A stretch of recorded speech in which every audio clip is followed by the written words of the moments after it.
हर हर महादेव। तो आज हम लोग अपने अष्टम ज्योतिर्लिंग श्री त्र्यंबकेश्वर के विषय में विस्तार पूर्वक सुनेंगे। तो यह जो ज्योतिर्लिंग है यह महाराष्ट्र प्रांत में नासिक से 30 किलोमीटर पश्चिम की ओर स्थित है। शिव पुराण के अनुसार एक बार ऋषि गौतम के तपोवन में रहने वाले ब्राह्मणों की पत्नियां उनकी पत्नी अहिल्या से किसी बात पर नाराज हो गई। ब्राह्मणों की पत्नियों ने अपने पतियों को कहा कि आप लोग गौतम ऋषि का किसी तरह से अपकार कीजिए और उनको अपकार करने के लिए प्रेरित किया। इस कारण सभी ब्राह्मणों ने भगवान गणेश जी की आराधना की और आराधना करने पर जब भगवान गणेश जी प्रसन्न हुए तो उन्होंने वर मांगने के लिए कहा। तो ब्राह्मणों ने कहा कि अगर आप प्रभु हमसे प्रसन्न हैं तो किसी प्रकार से ऋषि गौतम को इस आश्रम से बाहर निकाल दीजिए।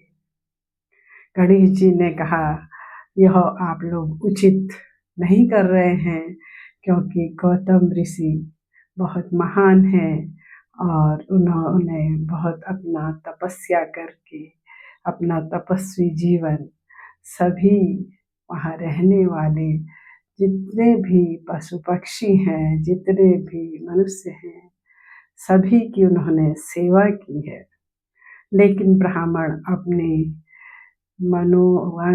अपने इच्छा में बिल्कुल भी अड़े रहे। उन्होंने कहा नहीं, इनका तिरस्कार होना ही चाहिए। गणेश जी बहुत मजबूर हो गए तो उन्होंने कहा चलो तुम्हारी ऐसी ही इच्छा है तो ऐसा ही होगा। इस तरह से गणेश भगवान एक बहुत ही दुर्बल गाय का रूप उन्होंने धारण किया और गौतम ऋषि के खेत में वो फसल चरने लगे। जैसे ही गौतम ऋषि ने गाय को चरते हुए देखा तो एक छोटा सा तृण का वो तिनका लेकर के वो उनके पीछे उन्हें हाँकने के लिए गए गाय को। उसके पीछे उनकी कोई भी बुरी मंशा नहीं थी। जैसे ही उस तृण का स्पर्श गाय में हुआ तो वह गाय वहीं पर मर गई और जिससे गौतम ऋषि को बहुत ही ज़्यादा दुख हुआ। और ये सब वहाँ रहने वाले ब्राह्मण और उनकी पत्नियां छिपके देख रही थी। तो उसी समय वह दौड़ के आई और कहने लगे कि ये तो गौ हत्यारा है, अब इसको इस आश्रम में रहने का कोई भी अधिकार नहीं है। तो गौतम ऋषि ने कहा इसमें मेरी कोई भी गलती नहीं है, यह तो तृण, इसको छूते ही ये गाय स्वयं मर गई। लेकिन सबने गौतम ऋषि को गौ हत्यारा कह करके उस आश्रम से बाहर निकाल दिया। गौतम ऋषि कुछ दिन तो उसी आश्रम से थोड़ी दूर जा कर के रहने लगे और वहीं वो अपना जप ध्यान यज्ञ वगैरह करते रहे। लेकिन ब्राह्मणों को वो भी नहीं अच्छा लगा।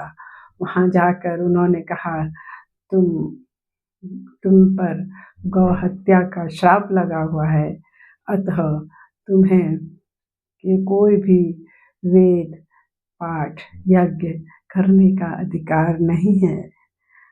तो गौतम ऋषि ने फिर उनसे पूछा कि आप ही लोग मुझे बता दीजिए कि मैं अब इससे कैसे गौ हत्या के कलंक मेरे से कैसे हटेगा।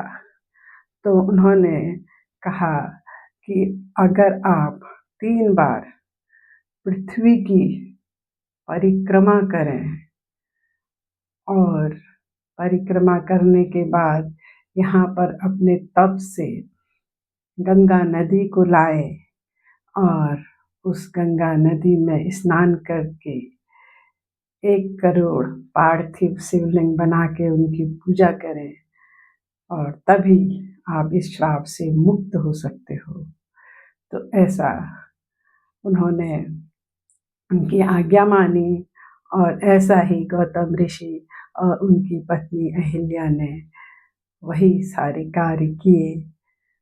तो जब भगवान उनकी प्रार्थना से प्रसन्न हुए तो उन्होंने वर मांगने को कहा। तो गौतम ऋषि ने कहा, मेरे ऊपर जो कलंक लगा हुआ है गाय का, गौ हत्या का, उसे आप मिटा दीजिए, मैं उसका प्रायश्चित करना चाहता हूँ। तो भगवान ने कहा, तुम्हारी इसमें कोई भी गलती नहीं है, क्योंकि तुम्हारे साथ छल किया गया है और मैं इन दुष्ट ब्राह्मणों को श्राप देता हूँ। लेकिन गौतम ऋषि ने कहा, नहीं, आप श्राप नहीं देंगे।